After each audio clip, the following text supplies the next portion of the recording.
14 ফেব্ৰুৱাৰী Valentine day নহয় মুছলমানসকলৰ পবিত্ৰ শবে বৰাত।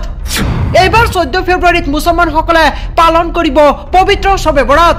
এই ভিডিঅ'টো প্ৰতিগৰাকী মুছলমানে শ্বেয়াৰ কৰি দিয়ক যাতে এই খবৰ সকলো মুছলমানে জানিব পাৰে, কিয়নো 14 ফেব্ৰুৱাৰীত সমগ্ৰ বিশ্বতে ভ্যালেন্টাইন ডে পালন কৰা হয়, কিন্তু এইবাৰ 14 ফেব্ৰুৱাৰীত শবে বৰাত অৰ্থাৎ ইছলাম ধৰ্মাৱলম্বী লোকসকলে এইবাৰ শবে বৰাতৰ ৰাতি উদযাপন কৰিব। ইয়াৰ উপৰিও আন এক সুখবৰ আছে সকলোৰে বাবে। 14 ফেব্ৰুৱাৰী পবিত্ৰ জুম্মাৰ দিন নামাজৰ পাছত ৰাতি পবিত্ৰ শবে বৰাতৰ ৰাতি।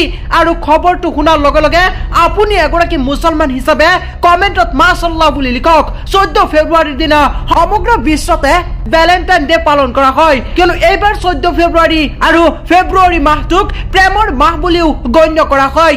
ইফালে ফেব্ৰুৱাৰী মাহৰ 14 তাৰিখে উদযাপন কৰা হয় ভ্যালেন্টাইন ডে।